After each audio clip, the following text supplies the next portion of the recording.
This side, Sapna. Can you hear me? Yes, Sapna, we can hear you.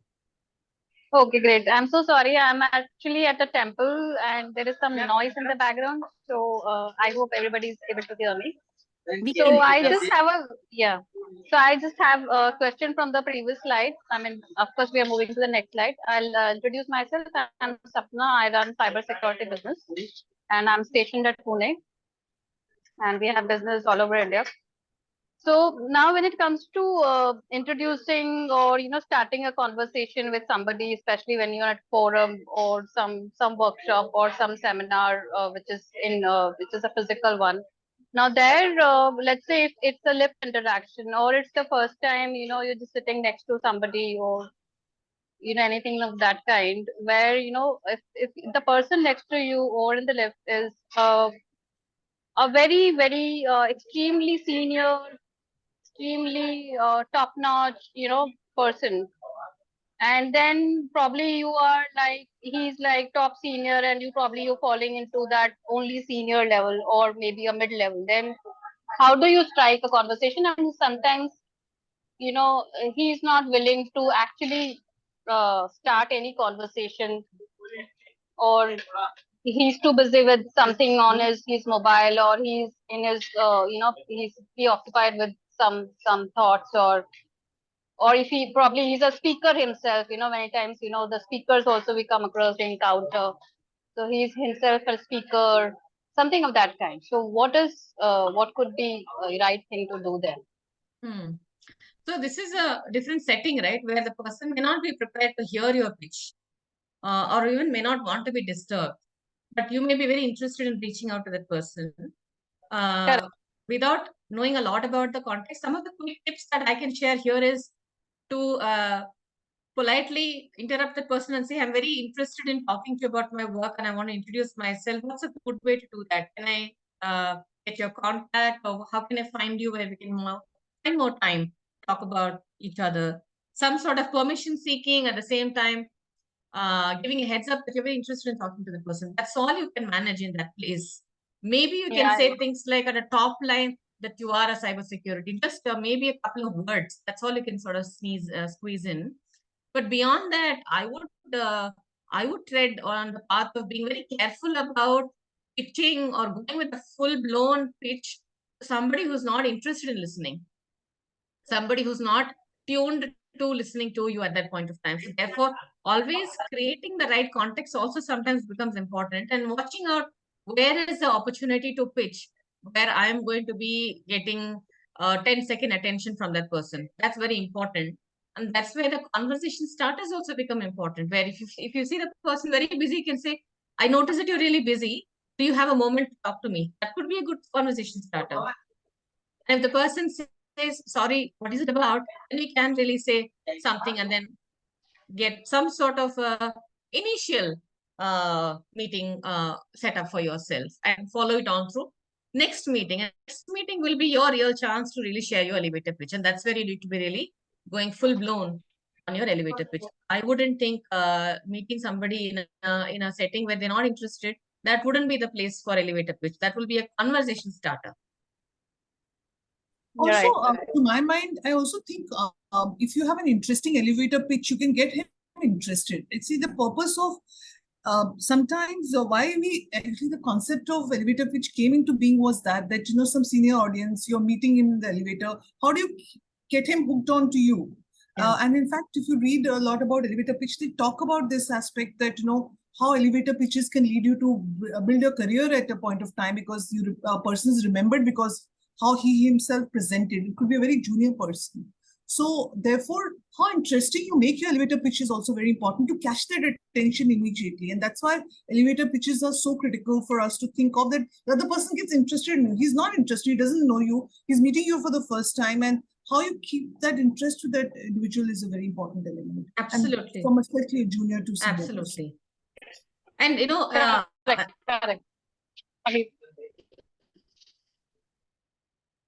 Go ahead, Sapna, we couldn't hear you. No, I just agreed to it, what she said. That's what I said. Okay. You go ahead. All right. Thank you. All right. So we had an example for you. The next step was to figure out, distill what your elevator pitch is from the responses you have gotten for your own elevator pitch, and really formulate and look at what's your value that is standing out. Have you even figured out how to present your value, how to present your passion, purpose, integrate it in your elevator pitch, and creating something unique that is totally yours. And we had an example here where we are colored also, differently colored for each of the attributes that we think is a good one for you to think through, right? My love for reading and my passion for working with young people very clearly stands for what's your driving force. It's your passion for working with young people and your love for reading. So our encouragement is for you to look at some of these driving forces, some passion, purpose when you start the elevator. And then let me continue to read that. Has inspired me to tutor underprivileged students. Now you're talking about your target audience or focus clients and seek a degree in elementary education so that I can continue to help others and right? So there are 4 things that we believe that is very important in an elevator pitch. Number 1, what is the value? Yeah, is being engaged here. What is driving you in your work area towards what target audience, target market, potential client, whatever could be the outcome. So basically, to the persona, whom are you really working towards? And lastly, what do you want to provide and why? Perhaps some sort of a problem statement, and then your own why, about why are you looking to do, yeah, your purpose and impact.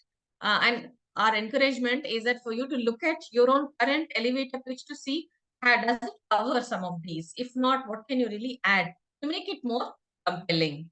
This is an individual equity. We may not have enough time to share with each other, but our encouragement is for you to start looking at your value, what is driving you, who's your target audience, and what is your solution? What are you offering, and why are you offering this? The third one is validating. Once you have some of that, you can look at validating this with your friends, family, trusted advisors, mentors, and even in this group, if you want to get a sense of what really works and what doesn't work. And there are a few components of a great elevator pitch. It has to be brief. It should be very simple to understand, even for somebody who's not from your domain, who have nothing to do with cybersecurity, should still be able to get what you're really doing. It has to be that simple layman language. It has to be compelling. So it has to have some sort of an aha moment for that person when they hear about the work.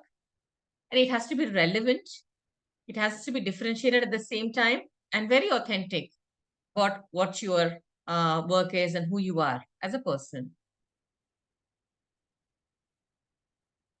So we are now shifting gears and moving on to networking do's and don'ts. But for that, any thoughts to share, any comments or any questions? I also feel, Selva, the elevator pitch, I know it is scripted, but still it has to be rehearsed so much that it happens naturally. It doesn't sound scripted, and you are able to walk through your elevator pitch with the emotion with which you've actually written it down. Yeah, with confidence. It feels like a natural extension of, what you do. Yeah, absolutely. Practice definitely helps a lot. And it's one level of practice isn't reflecting on what you're doing right now is a way of practicing your elevator pitch in writing and clarifying your own thoughts. And once you have that, actually verbatim telling somebody about this, practicing verbally in front of the mirror or with your friends helps a lot. And what Deepika did today was a kind of a practice. Yeah. Great. Thank you for that. Any other thoughts or comments? There are some chats. On the chat. Could you just take a look at it, please? Sure.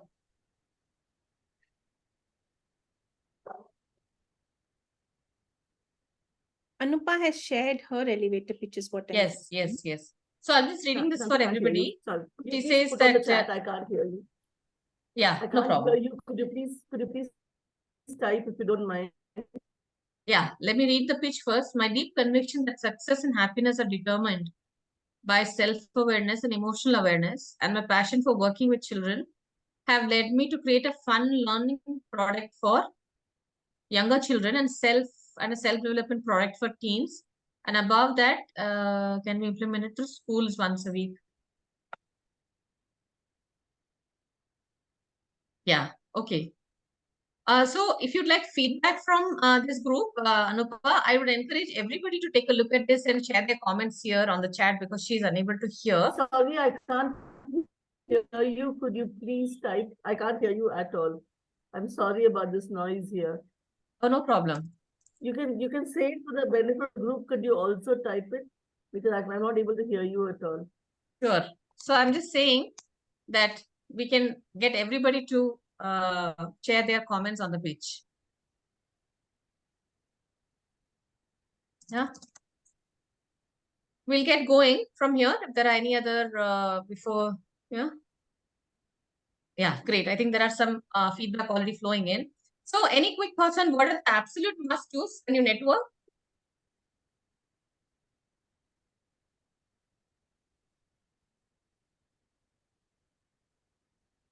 We have a list for sure, but we want to get your thoughts before we show our list. So one of the thoughts I recently heard, and this is my experience, is the fact that in networking, you should not be starting to think about yourself, but how you can help others. I think that's the first rule of networking. We tend to go with our intentions of networking, but how it could be of help is very important. Great. Lovely. Yeah, I normally say that networking works like a bank, where you can't keep on withdrawing. That there has to be a deposit. Only then you are eligible to withdraw money from it. So networking is that where unless you're prepared to offer something, very difficult for you to request for something. So absolutely, both give and take. First give and then take. Yeah. We've got a few points for you to consider. We feel that this could be a good set of do's for networking. Focus on getting up to speed on individuals and their industries. Oh God, sorry. Speak your name clearly, first and last. Maintain. These are all very speaks of your presence in a setting. Before you speak, right? How is your body language? The way you really you carry yourself and how you introduce. All that matters a lot. Yeah, something for you to look at. Yeah, moving on to networking don'ts because it's a very common topic. We have other things planned as well. Anything that stand out as a networking don'ts? Something that you must not be doing? less is more. Don't have a very heavy elevator pitch. That's okay. Less is more. Okay, let's see what we have here. Not go to any event without a preparation. That's a big sin that you're making, and you can't practice in front of your client or a prospective client, right? So practice beforehand, go with preparation. Just very, very feebly just saying your name as though you're looking for the permission for that person to introduce yourself. That's also sometimes shows your lack of confidence in your own self.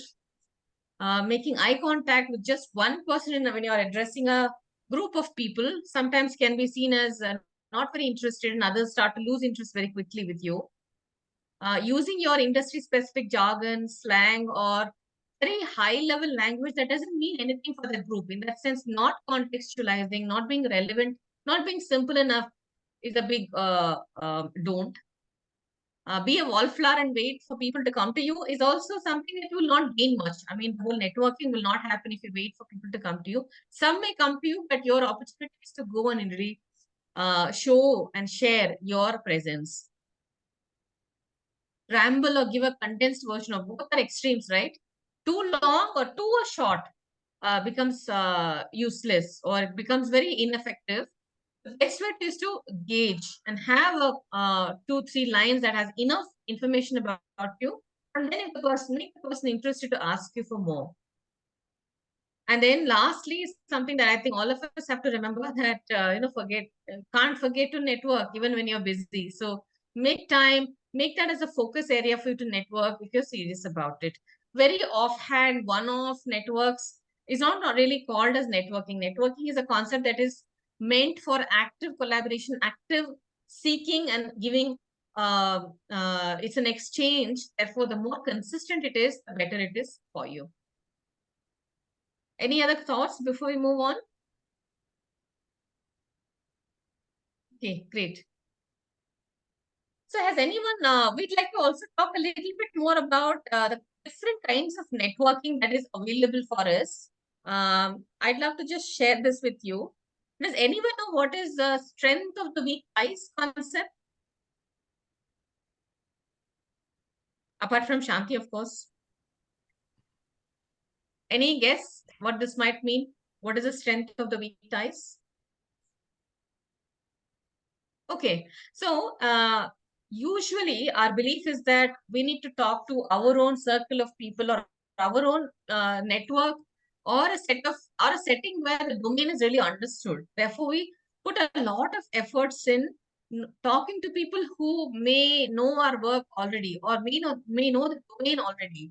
But this was a very early concept that was introduced to say that it's not just your immediate network, but the distant networks, your friends, or your neighbor, or very unconnected person could become a part of your ties as well. And the more stronger your weak ties are, the better you are able to reach out about your work. For instance, it could be a WhatsApp group that you're part of. You're not even engaged in a WhatsApp group, but you are part of certain distant networks that may become a source for you to share about your work. And somebody maybe just might be interested and may refer you to some client that you may not have been able to reach otherwise. Or some friend who's working in, neighbor who's working in some company. You may not even see the neighbor very often. But the fact that you're able to keep in touch and manage that network may help you to widen and what do you call that? Diversify your network. So this whole idea of strength of weak ties says that every weak tie has a potential for you to create new business for you. So you don't have to really ignore the weak ties. As much as you want to capitalize your strong, close-knit networks, make sure you also leverage your weak ties and look at what is weak ties for you in your area of work, right? In my case, and I work with women, I work with coaching, diversity initiative becomes a little far-fetched one, but still a related concept. Or working with graduate students in colleges is nowhere very directly connected, but still becomes a part of a distant weak tie that I'll still want to leverage and keep talking about my work. And it could be my school teachers, parent-teacher meeting. That is completely like, it's not even thought of as a networking area. But that's where a lot of women come. And they come with their own professional experiences. That could be another point. Birthday parties. You don't have to be really over them in every place to introduce your work. But also they are potential sources of networking, whatever makes sense for you. Therefore, do not disregard those. In fact, there is a big study that people have done to say that how much of this weak ties is actually leveraging business for you. There is enough evidence that weak ties are not to be ignored. That much I can share. And I'd love for you to go and explore after this session about what is strength of the weak ties for you and what that could mean in your work sphere.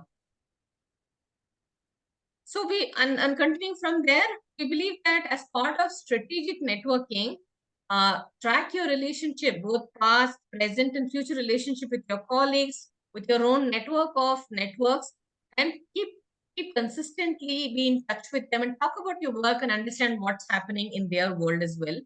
And treat referrals like a goal. They are a clear signal that something is really working, and continue to also refer good work for you. For instance, if you like this session today, we'd love for you to refer it to somebody else who might find it useful, right? Similarly, if you'd like to be referred on something, then ask for it, saying, I'd love to be referred to this kind of person. So keep it very transparent, upfront, and open about referrals, because they're very clear signals that it is working. And lastly, out of sight and out of mind. It's very true for anything and more definitely for networking. Therefore, touch base with people of your networking interests more regularly by sharing common interest topic, by asking about their work, by sharing about your work. And therefore, it's a continuous work that it never really stops. You can either intensify your effort or keep it to low, but the effort always needs to remain for better outcome. That's all we had to share here. Let's get back to your target audience. Yeah. So just a sense of the typical target audience. Those of you who are in the advanced stages of their business making may already know it, but for the ones who are working also will have their own target audience. And some of them could be their colleagues and immediate bosses, and perhaps the leadership team, management team, and so on and so forth. So we just wanted to make sure that we bring to you that a target audience need not just be for an entrepreneur or somebody who is doing their own business. It can be very much for a corporate person as well. So my encouragement is for you to look at who are your 5, 6, 7 target audience that you will need to consider while preparing elevator pitch. If you need to, if one common elevator pitch works for everybody, great. But in most cases, it doesn't work. Therefore, how do you really customize, edit, make it relevant for that specific target audience could really reap a lot of benefits for you in making the first right impression.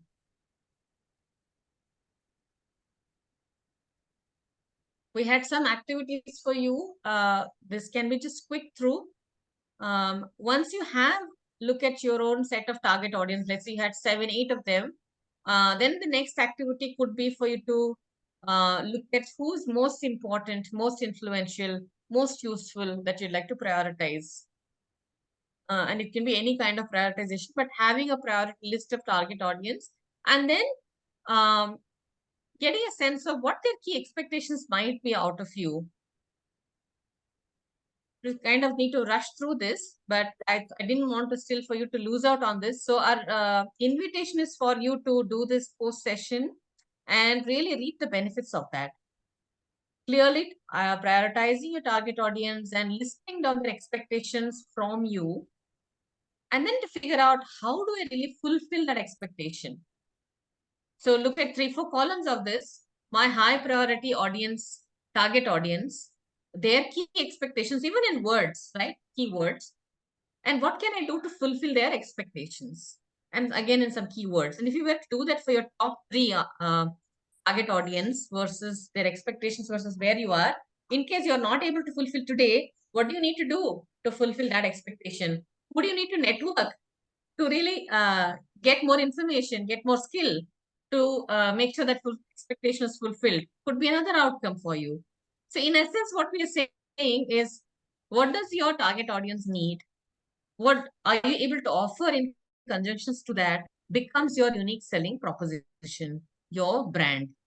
Therefore, the idea of networking, elevator pitch, all this culminates into forming your own unique selling propositions, the unique you that you can offer to your target audience. I know I rushed through this. Any questions, comments before we get to the next part of it?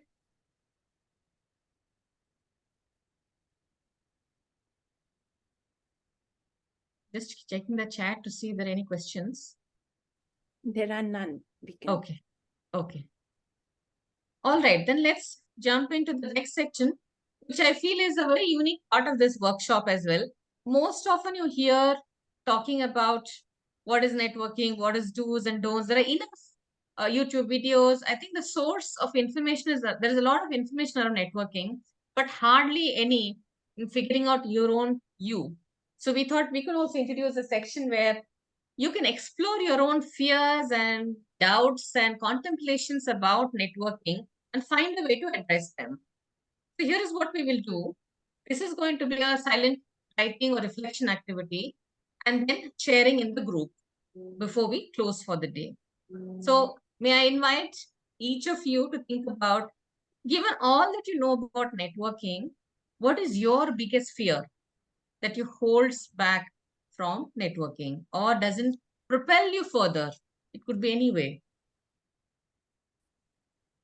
Anupa, if you are hearing me, you can also use chat to share with us.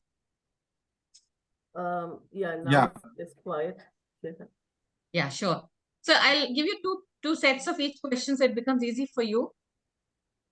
A feeling of being snubbed, I think, you know, because busy people or people you want to try and network with are used to people trying to get their attention or make pitches to them. So they can cut you off very coldly if they feel like it, then you feel very small. Yeah. So, you don't want to feel foolish or feel that you were desperate or you were trying too hard or anything like that. So for me, I think that what if they react in a way that makes me embarrassed would be a big fear around networking. Thank you. Thank you for sharing, Anupa. Anyone else?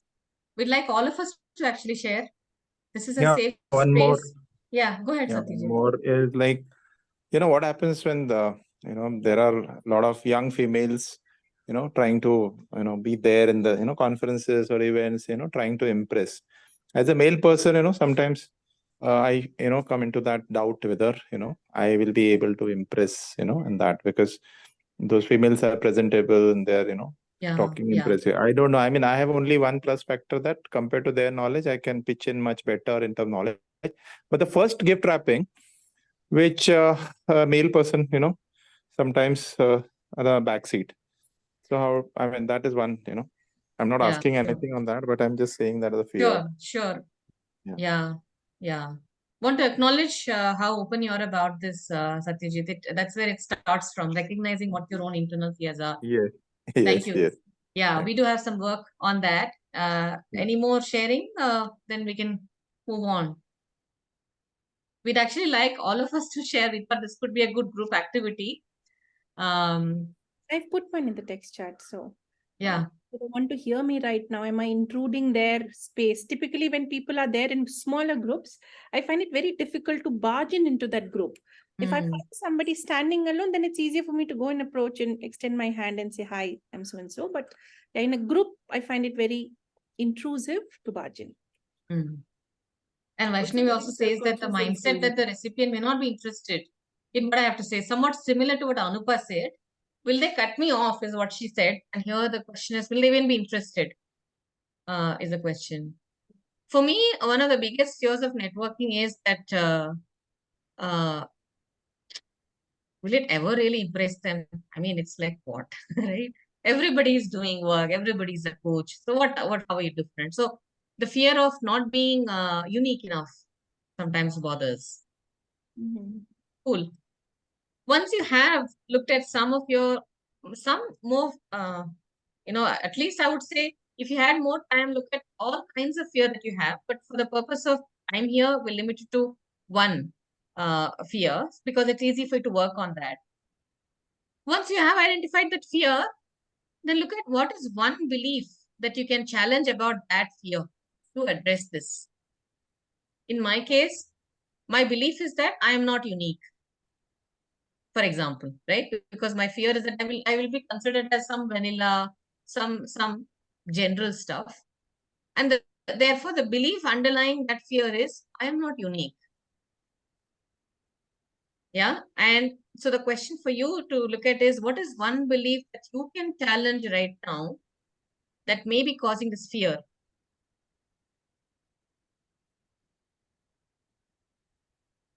I think as far as my belief is concerned, that that my belief should be that let them pitch in, then I can pitch with something unique knowledge, compared to what they would have pitched into the client. So so that is something which is my own, something unique, something creative, that can overtake the impression management. Are you responding to my fear? No, my fear. Okay. Okay. Sorry, I mean your fear. I was into that my fear factor. Sure. So sorry. No. So It sounds you like can that's a just good repeat. input for me as well. So Okay, but you said, can you just repeat what you said again? Sure. I think there is Lena waiting to share as well. Once she shares, then I can repeat. Go ahead, Lena. Yeah, I was just trying to respond to your fear, or even all, one of the reasons I didn't contribute to this question is because all of these things that were mentioned have been on my mind every time I'm trying to do this networking, especially in the professional context. But again, you can rationalize everything. For example, just responding to the one that you mentioned, about what is it that is so unique about me. Is there something?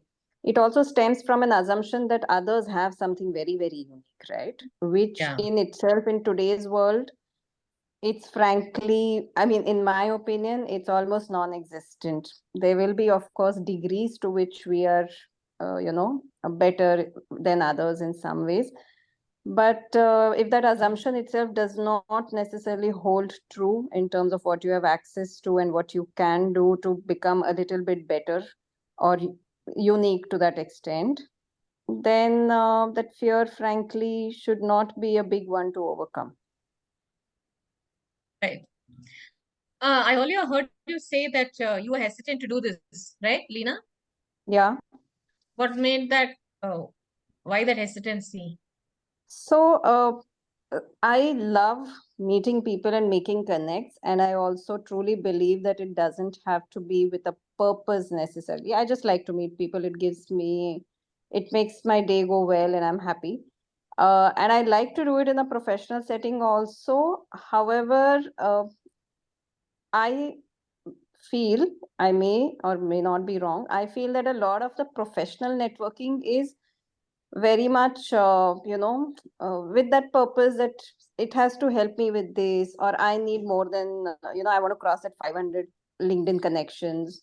So I just find it a lit I can't relate to it as much because I feel that it's just very made up, and then I don't want to be party to it. So I want to try and keep it where the person is genuinely interested in at least spending 10 minutes and then seeing where it goes, because not every conversation, even in your personal life, the vibes may not be there. But that's why I find a very big distinction between meeting people on a personal basis versus in a professional context or setting. Lena is distinguishing building relationships and networking. Spot on, Lena. Oh, okay. Thank you for clarifying that. I didn't think of it that way, but yeah. It's, for you, connections are more important. And if it leads to certain networking being made possible in the process, why not? But the intention is not networking.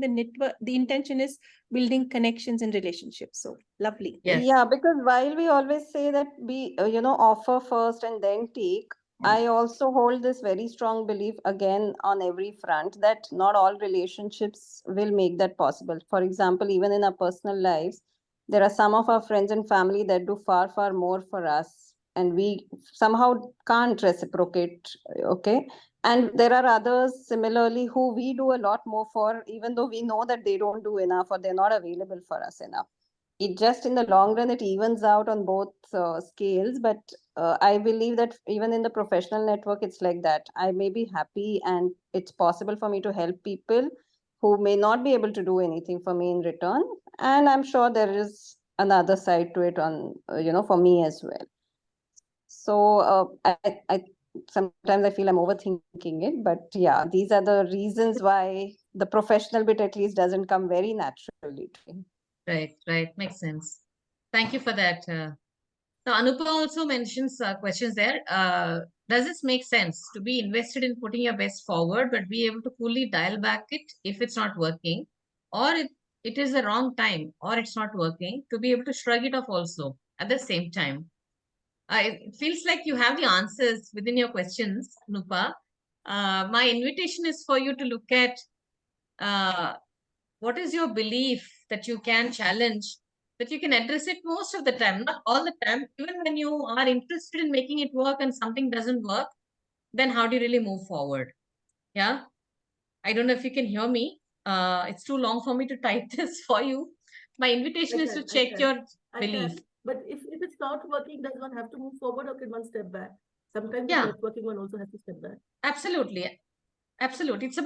It's about sense making. It's right. If it works, you take one step further. If it's not working, you take one step back. Then you come back and reflect, what is it that bothers you? Not working, or feeling that you got cut off? Whatever that really was not working for you. Yeah. So there is I always up and down, right? There. Yeah. Sorry, go ahead, please. I think there's a little bit of defensiveness there about already going prepared that if it doesn't work, I'm going to shrug it off. See, so a little bit of Yeah, Difficult. absolutely. And I feel disappointments, happen. And the first step is to really acknowledge that I am disappointed first, and then decide what to do with the disappointment, right? Shrug it off as a decision you make. Like, for instance, I didn't get some opportunity recently. Just give me a quick 30-second, Shanti. Yeah. And then I was very, very sad about it. And no amount of support mattered to me because I was determined that I will sulk about it for 2 days. I was very determined about it, right? So you can't help it. So therefore, choose what to do about disappointment. Not shrugging it off blindly, but acknowledge that you're disappointed and then find a way out. Yeah. Go ahead, Shanti. So I'm reminded of an example to tell Anupa. Anupa, we'll go online, look for a kurta or a shirt on Amazon, spend that time and effort. It'll come, it'll get delivered. We'll try it on. It's either tight, it's too loose, shoulders don't fit, color doesn't resonate. And somehow we will not be able to gel with it and say, okay, okay, I am either going to return it. Amazon fortunately has a return policy, or we will put it away for good. So yes, absolutely doable. Cool. Thanks for that. Let's quickly move on. Maybe I'll list all this, right? So the idea is to first really, and you don't have to do it in a public setting here. You can also do it with yourself. Look at your biggest fears that holds you back from networking. No amount of knowledge can help. Despite with that knowledge, you're not able to easily move forward. What is it that is holding you back? Check on that. And then look at your own internal beliefs that you can use to challenge about that fear.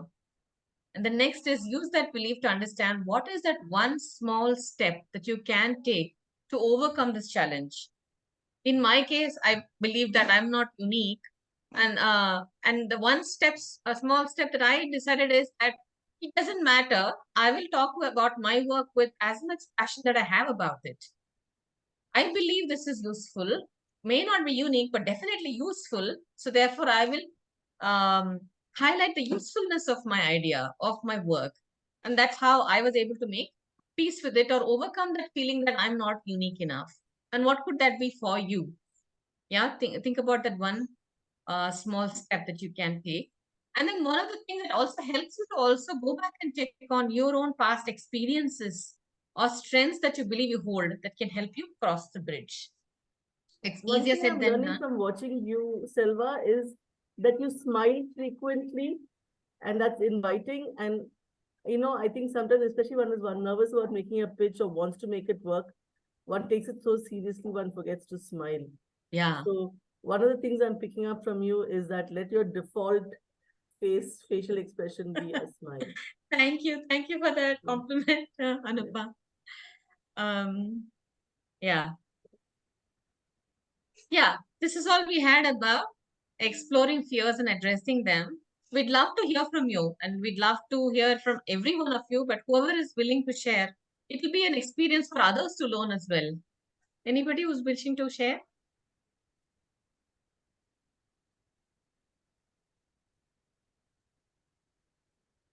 Okay. I can start several years ago. On Women's Day, my MD was a woman leader. She had called the women leaders in the organization into the boardroom to have a casual conversation on Women's Day, and followed by a lunch. That was the agenda. So as usual, I have to be prepared and organized. I was outside the boardroom 10 minutes before the meeting started, and I was waiting for the EA to open the boardroom lock and for us to enter. I was the first one to enter. And I just looked at, okay, the whiteboard is there. The MD would sit here. Where should I sit? I chose the seat which is farthest from the MD.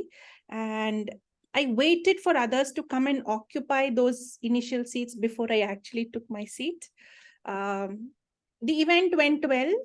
During lunch, the MD walked up to me as she was having her lunch. How have you been? What is new, etc. And then she said, I noticed you sat on the other end. I also know that you were the first one to arrive. What happened? And it shocked me that she even noticed that. Second, to ask me that triggered that, it was a conscious decision I had made to stay away from authority figure as much as possible. And And when I was having lunch with her, standing with my plate in her, the way we were conversing, that made me realize I need not have feared that at all. Even had I sat on the chair right next to where I thought the MD would sit, would have been absolutely fine. It would have been equally participative and engaging and this thing. And that I had missed an opportunity and she noticed it. I think that event has changed a lot for me, wherein I don't hesitate to pull up chairs on the front row. Even sometimes I've been asked by people, okay, this is reserved for those guests. Can you take a step back? I'm like, how many seats you tell me? I'll find the closest, against it. I've done that. That's a leap of change, Shanti, from the last seat to the front row. Absolutely. That's what, the whole idea of reflection helps, right? To figure out what really happened here for me. What happens for me here? How can I really overcome that? Kudos to you. Lena is also wishing you best. Any other sharing? We can take one more sharing before we move on. Purva. Yeah, one. Yeah. Yeah, anybody, please. Anyone. I was just trying to nitpick, but I shouldn't be. Go ahead, please, Satyajit. Thank you for offering. Yeah. Yeah. So I mean, this is one that, where I was reporting to a very short-term, short-tempered MD, and he used to fire all the people in front of him, even including the insulting to the directors also. Like he used to insult the other directors also in front of 60, 70 people. So like I was about to leave and resign from that company, but what I used is a different strategy. I mean, I said, if I'm going to resign, so if I need to fight back. So one of the incidents I fought, which is a little detailed incident I'm not sharing here. So I fought with him on some issue. If he would have told me to resign, I would have resigned. I won there, but in the second meeting, when all 60, 70 people were addressing on some common issue of the management, it's an Indian MNC.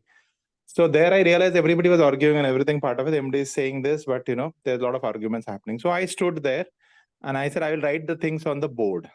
That was something different, unique thing, which nobody had done it. Nobody had dared to do that because, so I stood there. The MD got comfortable, so he went to the fresh room. Samant, you manage, like that way. So like I was coordinating the whole thing and the importance of mine, and then CEOs and all, people were saying, and I was like just a senior general manager, not having a cabin also that time.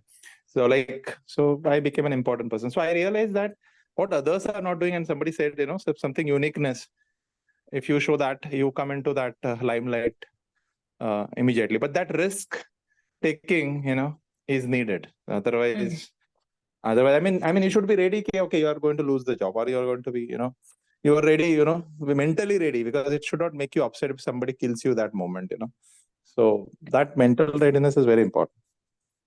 Thank you. Thank you, Satyajit. Okay. But in the last part, we'd love for you to tell us what have you learned new today about networking, and what are you taking away from the session?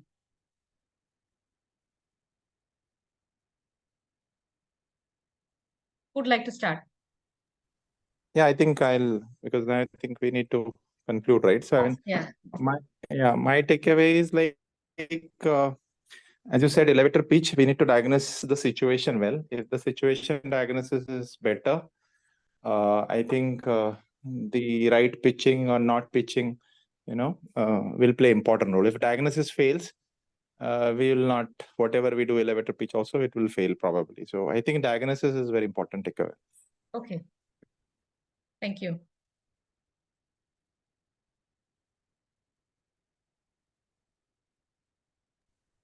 Anupa shared her key takeaways in the chat. Keep the elevator pitch short and sweet. Know when to talk, when to walk away. Smile. Thanks, Anupa. Thank you, Anupa. Yeah. Anybody else? You can share even on chat. That's comfortable. Okay. Great. Thank you for your time today. I hope you learned something new about networking, and you'll put your fears to work and find a way to overcome them. All the very best in beginning or continuing on your journey of networking. I hand this now over to Shanti. Thank you, Selva. And as I'm going to be talking about a few upcoming programs, may I request you all to come on video so that we can take a group picture for having a wonderful time together on a Saturday morning. We will share the PPT. You like the questions. Thank you, Satyajit. Yeah. So a couple of Also, programs. Deepika, I'd like to connect with you if possible, if Deepika is still here. Deepika has dropped out. Dropped out. Okay. Okay. I'll connect with her. Yeah. Sorry. No worries. So we have a couple of workshops planned next week on Friday. Do more with less. Basically, it's a time management prioritization workshop. We will share the registration link. Vaishnavi, if you can put the registration link in the text chat. Sure. Thank you. There is one adaptive leadership program that is happening on the 29th of September. And there is an Empower. This workshop, unfortunately, men here, I'm sorry, this is only a women's residential 2-day program for women leaders. The idea is to be able to strengthen and overcome their limiting beliefs and create new beliefs that are very helpful and nurturing to them. That's the intent of this 2-day workshop. Happens at a resort. And for those who are need for male, I completely hear that, Satyajit. I completely hear that. We will, I've been getting this in every workshop. Why is it only for women? We will look at how can I make it more open? Because certain concepts are based out of books that were written only for women, women's fears, thoughts, etc. So I just need to think through that and expand it out. And I hear you completely. Important. Diversity is important. I hear you. Yeah. And there is one networking event for which, for women who are part of my Lean In Circle, which is Leader in You, are the only invitees to that. It's a networking event where you get to know other women leaders across other organizations, entrepreneurs, startup founders, etc. So it's a nice way to get to know each other, happening on the 30th. It's again a Saturday morning. Do join in. If you need to know anything about any of these programs, just write back to us at learning@growwithsatori.com, and we'll be very obliged to respond and take it forward from there. Thank you all for being here on a Saturday morning and spending time with us. And I'm going to quickly click some pictures. Thank you for people who've turned their cameras on. Appreciate. Thank you. Just wanted to remind you, ma'am, about leading through chaos. That's another session, upcoming one. Yeah, that's the adaptive leadership one I was talking about on 29th. Yes. The program name is Leading Through Chaos. Thank you. Thank you. All right, folks, all the very best again, and stay in touch and tell us how you like the session. Even post the session on LinkedIn if you wish. But good luck and have a rest of good day and good weekend. Thank you. Take care, everyone. Thank you so much. Yeah, thank you for making Thank us you. Thank you so much. Thank you. Thank Thank you, you, Selva. Purva. Thank you. Thanks, guys. Bye. Thank you. Bye.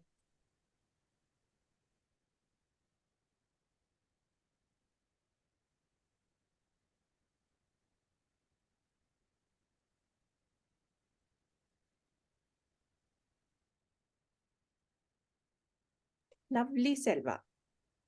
Thank you. Went Shanti. on very well. Very well. Thank People you. enjoyed it. Now, also, I think the participants were very engaged and were It's participating. so nice to see some men